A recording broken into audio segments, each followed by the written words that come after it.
Welcome back to my channel. जो हमने last 2 classes attend करे थे उसमें हमने 2 टॉपिक्स ख़त्म करे थे, fermentation, bioreactors and there types.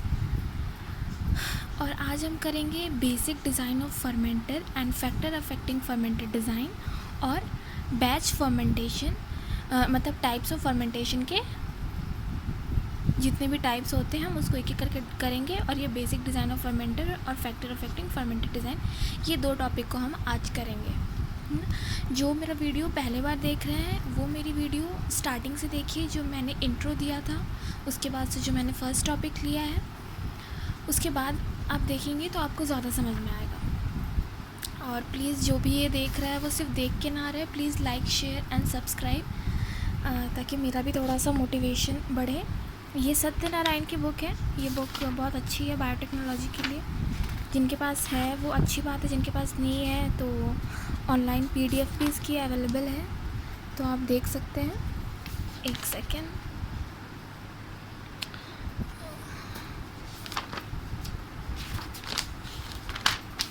हाँ, तो जो जो फर्मेंटेशन की प्रोसेस है उसको करने के लिए बहुत सारे स्टेप्स चाहिए। ऐसा नहीं है कि बस प्रोडक्ट डाला, सबस्ट्रेट डाला, न्यूट्रिएंट डाला और अपना कल्चर मीडियम, मतलब कल्चर ये और फर्मेंटेशन स्टार्ट हो गया, माइक्रो ऑर्गेनिज्म डाला और फर्मेंटेशन स्टार्ट हो गया और बस हो गया, अपना प्रोडक्ट बन के तैयार। इतना ईजिली नहीं होता, बहुत सारी चीज़ें लगती है इसमें। तो क्या क्या ऑपरेशन हमें करना पड़ता है फर्मेंटेशन की प्रोसेस के लिए वो हम एक एक करके देखेंगे। सबसे पहले स्टरलाइजेशन सबसे पहले की हमें ज़रूरत है कि हम पहले जो बायोरिएक्टर, जो फर्मेंटर है जिसमें हम फर्मेंटेशन की प्रोसेस कराने वाले हैं, उसमें जो हमारी रिक्वायर्ड बैक्टीरिया जिससे हमें प्रोडक्ट मिलने वाला है उसको डालने से पहले उस बायोरिएक्टर को हम अनवांटेड बैक्टीरिया से फ्री कर दें, डिस्ट्रॉय कर दें अनवांटेड बैक्टीरिया को। क्योंकि अगर वो भी बायोरिएक्टर में रह गए तो फिर जो हमारा एम वाला बैक्टीरिया है जिससे हमें प्रोडक्ट मिलना है, उनके और ये अनवांटेड माइक्रो ऑर्गेनिज्म के बीच में कंपटीशन हो जाएगा न्यूट्रिएंट के लिए। तो जो हमारे यूज़ के माइक्रो ऑर्गेनिज्म हैं उनको वो न्यूट्रिएंट नहीं मिल पाएगा और जिससे उनकी मेटाबॉलिक एक्टिविटी अच्छे से नहीं हो पाएगी और हमारी प्रोडक्ट जो कि हमारा मेन एम है वही हमें नहीं मिल पाएगा। तो इसलिए सबसे पहले स्टरलाइजेशन की प्रोसेस बहुत ज़रूरी है। स्टरलाइजेशन जो है वो 2 तरह से हो सकता है। इन सीटू में क्या करते हैं हम, बायोरिएक्टर और मीडियम न्यूट्रिएंट उसमें डाल देते हैं और उसको स्टरलाइज करते हैं 120 डिग्री सेल्सियस पे 20 मिनट के लिए। लेकिन इतने जो हमारे न्यूट्रिएंट मीडियम है उसमें बहुत ऐसे कंपोनेंट भी हैं जो हीट सेंसिटिव है, वो ज़्यादा हीट नहीं बर्दाश्त कर सकते। तो इसलिए ये जो स्टरलाइजेशन की मेथड है इसको हम लोग थोड़ा सा अवॉइड करते हैं। कंटिन्यूस हीट स्टरलाइजेशन में क्या होता है कि पहले हम खाली बायोरिएक्टर को प्रेशराइज स्टीम के थ्रू स्टरलाइज करते हैं और फिर मीडियम को 140 डिग्री सेल्सियस पे शॉर्ट पीरियड ऑफ टाइम के लिए करते हैं। तो अगर हम कोई भी चीज़ को ज़्यादा गर्म कर रहे हैं but short period of time के लिए कर रहे हैं तो कोई भी कंपोनेंट डिस्ट्रॉय नहीं होगा। फिर दूसरा है इनोकुलेशन एंड सैम्पलिंग। इनोकुलम क्या होता है? जोरन, जो जैसे कि हम जैसे दही जमाते हैं ना, जोरन हम दूध में डाल देते हैं तो वो जम जाता है। तो जोरन एक्चुअली होता क्या है? एक्चुअली वो बंच ऑफ बैक्टीरिया होता है, लैक्टोबैसिलस बैक्टीरिया, जो कि डिवाइड करता है धीरे धीरे और फिर कर्ड फॉर्म करता है। तो इनोकुलेशन और सैम्पलिंग, तो जो इनोकुलेशन है उसकी टोटल वॉल्यूम कितनी होनी चाहिए? तो जो हमने मीडियम डाला है उस the size of inoculum is generally 1 to 10% of the total volume of the medium. जो अपना मीडियम न्यूट्रिएंट है उसका 1 से 10% ही हम इनोकुलम डालते हैं, क्योंकि अगर ज़्यादा डाल देंगे तो वो डिवाइड भी तो करते हैं ना, तो हो सकता है उनके लिए मीडियम कम हो जाए। तो हमें इस अंदाज से डालना है कि जितने भी बैक्टीरिया हुए उन सब बैक्टीरिया के लिए जो हमारा न्यूट्रिएंट है वो एडिक्वेट अमाउंट में रहे, ना ज़्यादा हो ना कम हो। उसके बाद से थर्ड आता है एरेशन। एरेशन जो है फर्मेंटेशन में O2 की सप्लाई करनी बहुत ज़रूरी है। अगर जो बैक्टीरिया अगर ऑर्गेनिज्म को O2 चाहिए होगा तो उनके लिए हम एरेशन कराते हैं। तो मैंने पहले जो टाइप्स ऑफ बायोरिएक्टर उसमें हमने देखा था कि स्पार्गर नाम का एक डिवाइस होता है जो कि एयर इनलेट करता है, और इम्पेलर नाम की डिवाइसेस होती हैं, जैसे हम यहाँ पे देख रहे हो। स्पार्गर है, ये एयर दिया, और ये एजिटेटर्स, इनको इम्पेलर्स भी बोलते हैं। ये जो शाफ्ट जैसी लंबी चीज़ है ना, वो ऐसे ऐसे अपने एक्सिस पे घूमती है, जिसकी वजह से एजिटेटर घूमते हैं और हवा जो है इवनली डिस्ट्रीब्यूट होता है। देखो, और उसके बाद हम ये देखते हैं कि 20% ऑफ जो टोटल वॉल्यूम रहता है बायोरिएक्टर का वो खाली रहता है, बाकी इस 80% में ही हमारा सब कुछ रहता है। तो जो 20% वॉल्यूम खाली रहता है उसको हेड स्पेस बोलते हैं। तो फर्मेंटेशन के दौरान जितने भी हमने गैस रिलीज़ होते हैं ना, वो ये हेड स्पेस में आके कलेक्ट हो जाते हैं, और फिर हम इनको एयर आउटलेट के थ्रू निकाल लेते हैं। फिर आता है कंट्रोल सिस्टम। देखो, अब कंट्रोल सिस्टम में हम बहुत चीज़ें हमें कंट्रोल करनी पड़ती है। हमें देखना पड़ता है कि माइक्रो ऑर्गेनिज्म की ज़रूरत क्या है, उसे क्या चाहिए, है ना। तो सबसे पहले तो, और अगर हमें अच्छे क्वांटिटी में प्रोडक्ट चाहिए तो हमें सबसे पहले कंट्रोल सिस्टम, मतलब कि पीएच, टेम्परेचर, ये सबको मेंटेन करना होगा। देखो, पीएच क्या है कि 5.5 और 8.5 के बीच में ही मैक्सिमम बैक्टीरिया का होता है। तो अगर हमें एसिडिक बैक्टीरिया है तो हम उसमें थोड़ा सा एसिड डाल देंगे, अगर बेसिक बैक्टीरिया है, उसकी रिक्वायरमेंट बेसिक है, तो हम उसमें थोड़ा सा अल्कली डाल देंगे, है ना। तो ये सब करके हम पीएच मेंटेन करते हैं।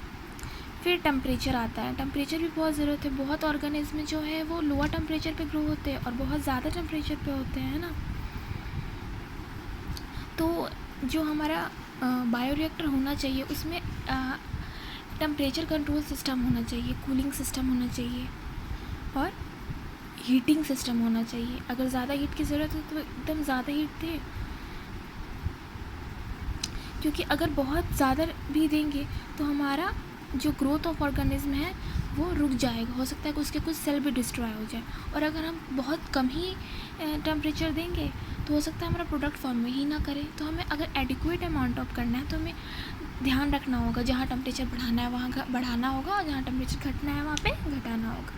फिर होता है डिज़ोल्व ऑक्सीजन, क्योंकि बहुत सारी जो फर्मेंटेशन की प्रोसेस होती है ना, वो पेस्ट के फॉर्मेशन में होती है। सेमी लिक्विड न्यूट्रिएंट रहते हैं, लिक्विड न्यूट्रिएंट रहते हैं। तो इन सब में क्या होगा, इन सब में अगर हम हवा भेजते भी हैं तो कैसे मिल पाएगा, उन्हें तो डिज़ोल्व ऑक्सीजन मिलेगा।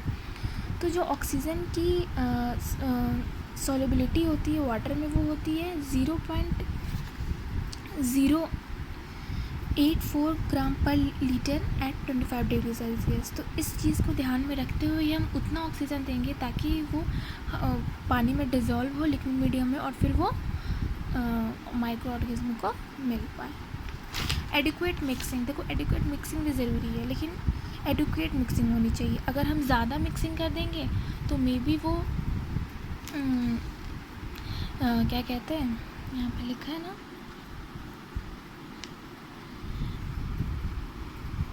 एक्सेसिव एजिटेशन में damage microbial cell and increase the temperature of the medium.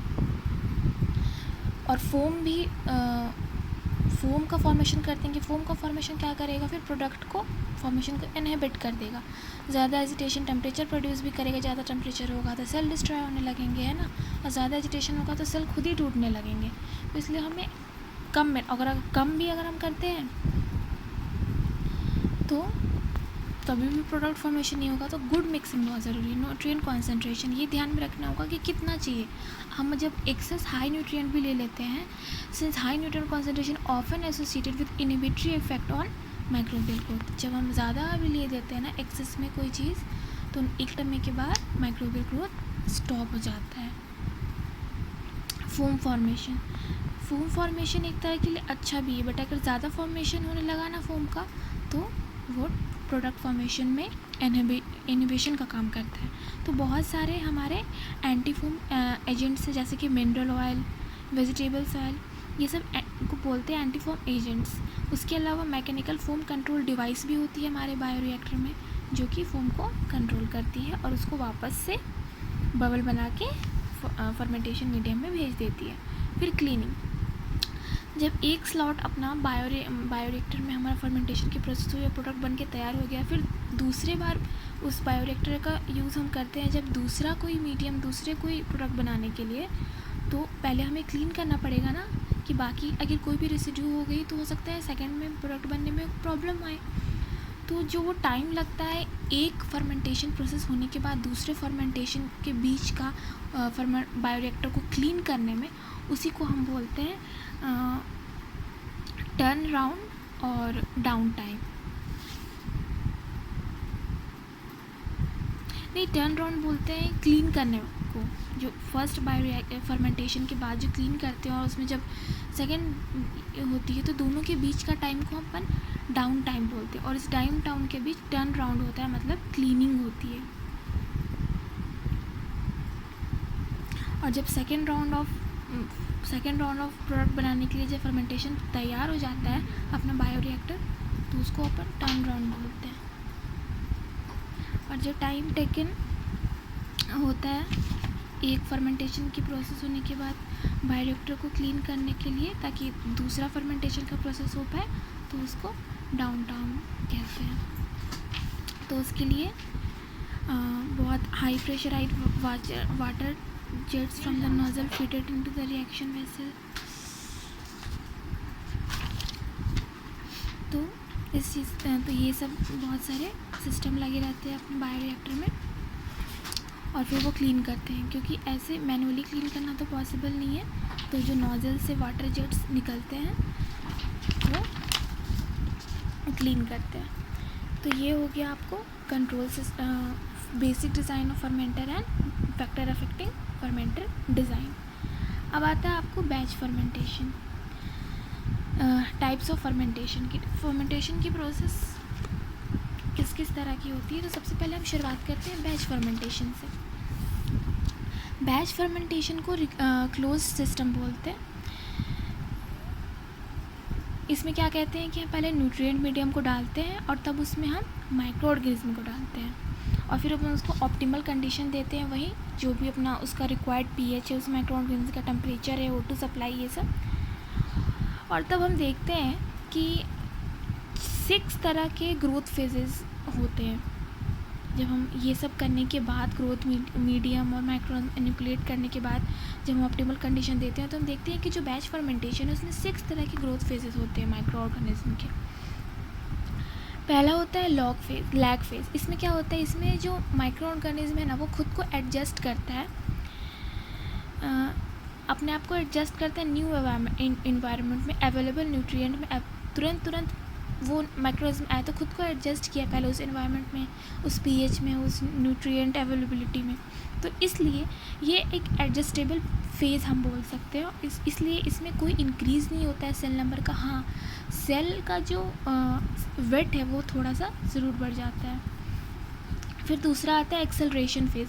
ये एक्चुअली एक ट्रांजिएंट फेज़ है जो कि लॉग फेज़ और लैग फेज़ को मिलाता है। एक्चुअली 6 फेजेस होते हैं, lag phase, acceleration phase, log phase, deceleration phase, stationary phase and death phase. तो जो ये एक्सेलरेशन फेज़ है ये लैग फेज़ और लॉग फेज़ को कनेक्ट करता है। इसमें सेल ग्रोथ होती है लेकिन काफ़ी ना के बराबर। फिर आता है लॉग फेज़। इसमें माइक्रो ऑर्गेनिज्म की मैक्सिमम ग्रोथ होती है। इसमें सेल नंबर और सेल मास दोनों बहुत तेज़ी से बढ़ते हैं।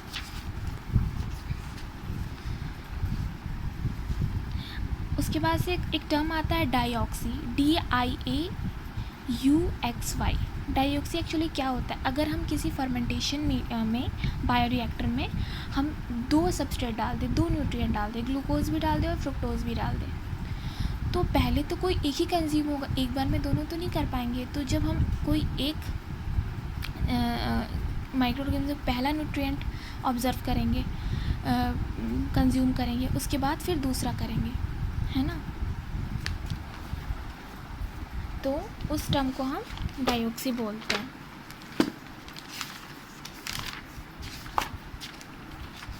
एक second.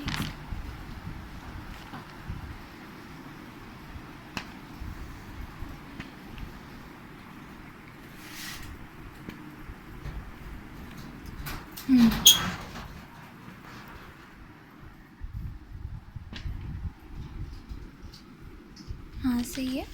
2 log phases are observed when a complex nutrient medium with 2 substrate is used in fermentation, and this process is called dioxy. This happens since one of the substrates is preferentially metabolized first, which repeats the breakdown of second substrate. After the first substrate is completely degraded, second lag phase occurs, during which period the enzyme for the breakdown of second substrate is synthesized. Now second log phase occurs. तो जब जैसे glucose और fructose दो nutrient medium है, दो nutrient है, तो micro organism पहले किसी एक ही न्यूट्रिएंट को कंज्यूम कर पाएगा। तो जब पहले को वो कंज्यूम करता है तो लॉग फेज होगा, कंज्यूम कर रहा है, फिर एक पॉइंट के बाद आके जब ग्लूकोज ख़त्म हो जाएगा तो उसका लैग फेज स्टार्ट हो जाएगा, मतलब थोड़ा उसकी ग्रोथ हल्की हल्की डिक्रीज़ करने लगेगी। उसके बाद फिर उसको दूसरा मीडियम मिलेगा फ्रुक्टोज, फिर वो उसको कंज्यूम करेगा और फिर उसकी ग्रोथ बढ़ेगी, तो फिर लॉग फेज़ आएगा, है ना। तो 2 लॉग फेजेस आएंगे इसमें और 2 लैग फेजेस भी आएंगे। उसके बाद आता है आपको डी एक्सेलरेशन फेज़। इसमें क्या होता है कि जो मैक्सिमम ग्रोथ तो लॉग फेज़ में होती है, उसके बाद धीरे धीरे ग्रोथ रेट जो है वो डिक्रीज़ होने लगती है, और जब ग्रोथ रेट डिक्रीज़ होती है ना तो वो डी एक्सेलरेशन फेज़ में एंटर कर जाते हैं। ये जो पीरियड है ना वो बहुत शॉर्ट लिव्ड पीरियड और इमेजिनरी पीरियड बोल सकते हो आप, क्योंकि ये नॉन ऑब्जर्वेबल है। फिर आता है आपको स्टेशनरी फेज़। इसमें this phase is associated with dramatic changes in the metabolism of the cells, which may produce compounds of biotechnologically important.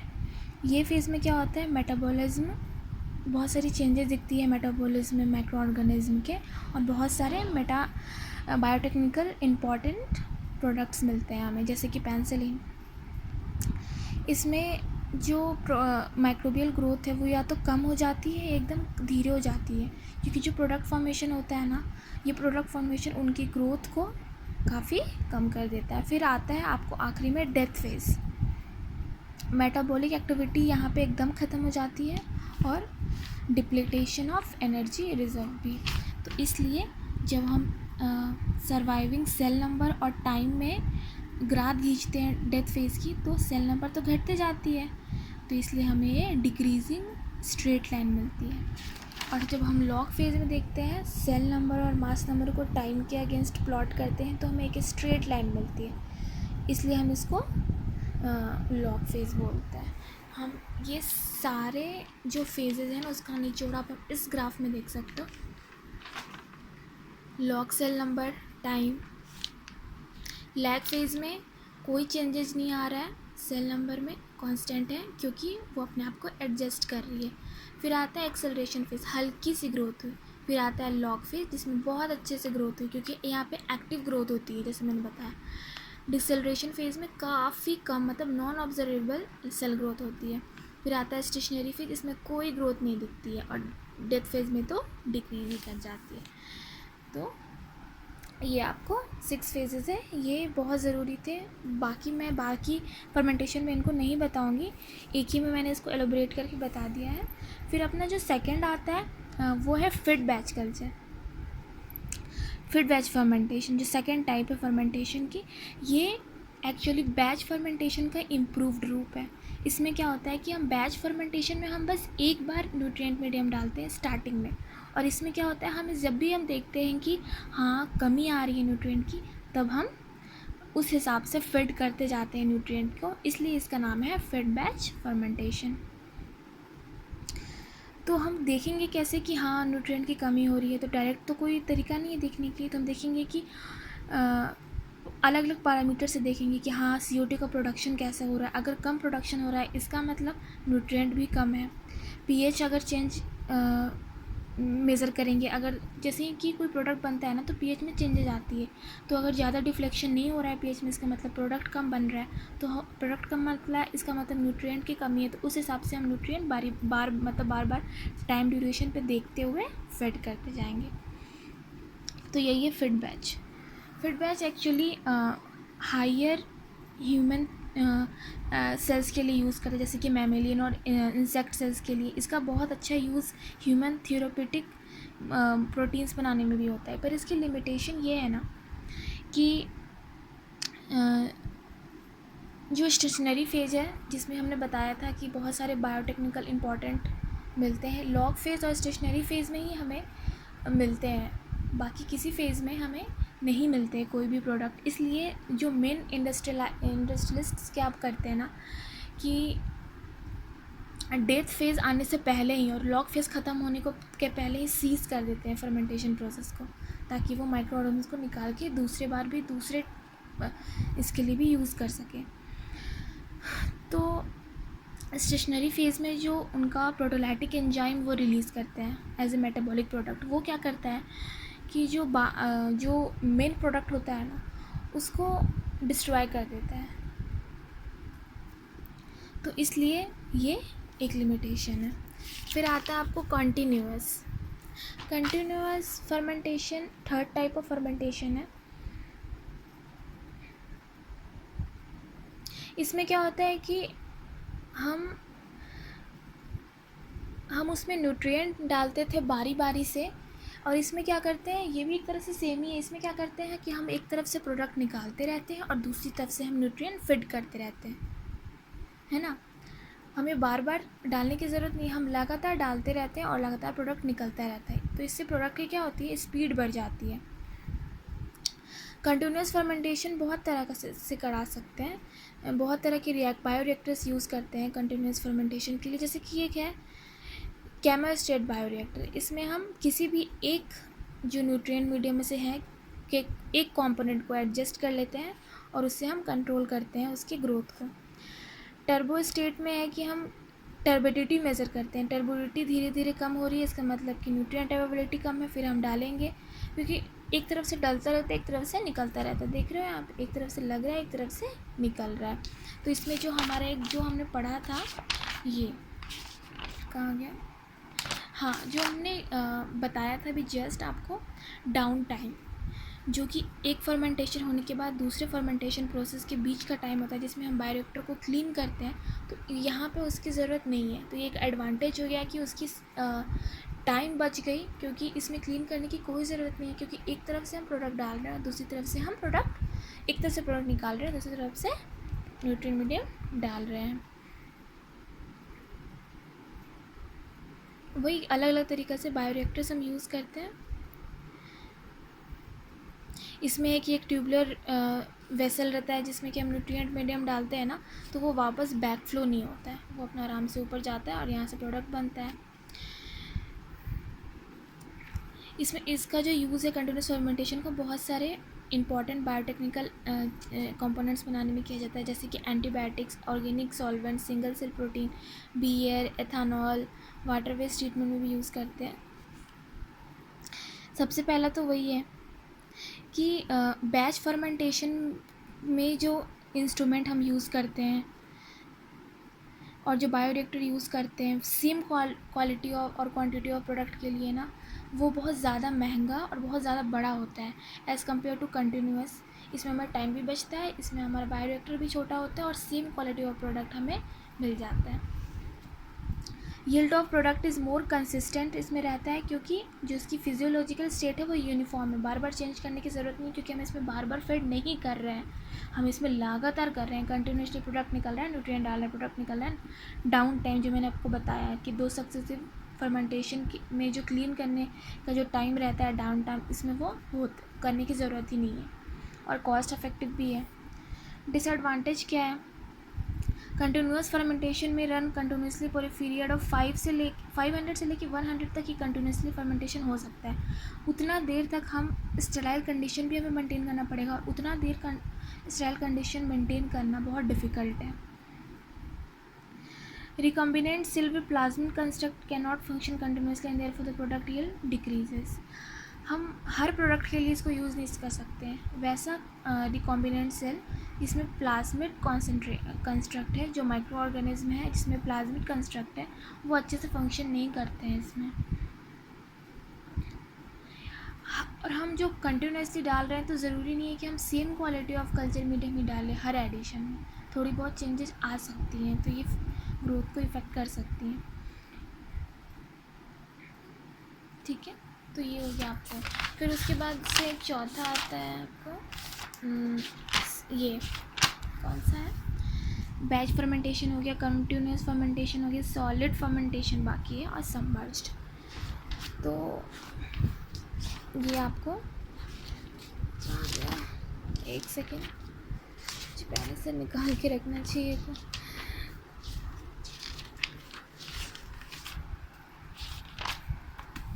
ये आपको सॉलिड फर्मेंटेशन,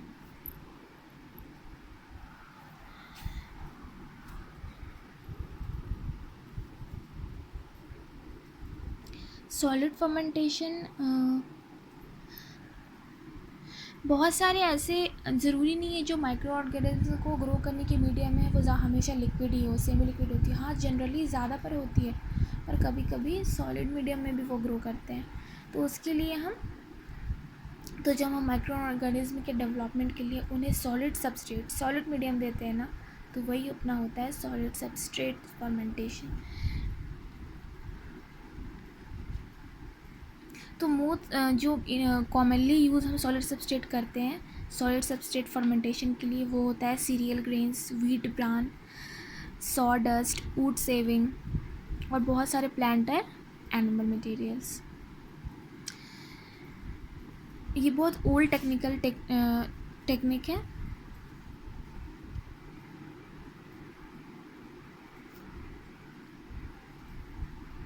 ये सॉलिड सबस्ट्रेट फर्मेंटेशन है एक्चुअली, ये बहुत पॉपुलर है फर्मेंटेड फूड्स बनाने के लिए, जैसे कि ढोकला, ब्रेड, बेवरेज, ये सबको। ये फर्मेंटेशन जो प्रोडक्ट होते हैं वो बहुत न्यूट्रिशियस होते हैं और इजीली डाइजेस्टेबल भी होते हैं और उनकी फ्लेवर भी बेटर रहती है। सॉलिड सबस्ट्रेट फर्मेंटेशन में हम सिंगल प्योर कल्चर और मिक्स्ड ऑर्गेनिज्म भी यूज़ कर सकते हैं। एक्चुअली ये नॉन एसेप्टिक प्रोसेस है। Solid substrate is normally carried out as a non aseptic, इसमें ज़्यादा स्टरलाइजेशन की कोई ज़रूरत नहीं रहती, इसलिए हमारा स्टरलाइजेशन कॉस्ट बचता है। ये ज़रूर ध्यान रखना है कि जो सबस्ट्रेट हम यूज़ कर रहे हैं इस सॉलिड सबस्ट्रेट फर्मेंटेशन में, उनके बीच एडिक्वेट स्पेस रहना चाहिए, ताकि जो एक्सचेंज ऑफ गैसेस है, जो मेटाबॉलिक एक्टिविटीज़ के थ्रू गैसेस निकल रही हैं, जा रही हैं ना, उनका अच्छे से एक्सचेंज हो पाए। क्योंकि अगर बहुत ज़्यादा हो गया एक तरह से तो माइक्रोऑर्गेनिज्म को खुद दिक्कत होगी, थोड़ा सा स्पेस होना चाहिए। सॉलिड सबस्ट्रेट फर्मेंटेशन के लिए भी बायोरिएक्टर जो है बहुत तरह के, tower reactor, drum reactor, forced aerator reactor, ये सब हम सॉलिड सबस्ट्रेट फर्मेंटेशन में यूज़ होने वाले वो हैं बायोरिएक्टर हैं। इसमें हमें एनर्जी एक्सपेंडिचर ले लगती है, लो टेक्नोलॉजी लगती है, लेस कैपिटल, मतलब कम पैसा में भी हो जाता है। ये एडवांटेजेस हैं। इसमें स्टरलाइजेशन की कोई ज़रूरत नहीं होती है, एज यू बताया कि ये नॉन एसेप्टिक प्रोसेस है। उसके बाद से प्रोडक्ट जो है वो ज़्यादा होता है, और यही तो अपना मेन एम है फर्मेंटेशन का, कि प्रोडक्ट की जो अवेलेबिलिटी है वो ज़्यादा हो। बायोरिएक्टर की जो डिज़ाइन होता है, इफ्लुएंट ट्रीटमेंट की, किस तरह से प्रोडक्ट को बाहर निकाला जा रहा है, निकालते टाइम भी बहुत सारी वेस्टेज हो जाती है, तो वो सब इसमें उतनी नहीं होती है। बहुत सारी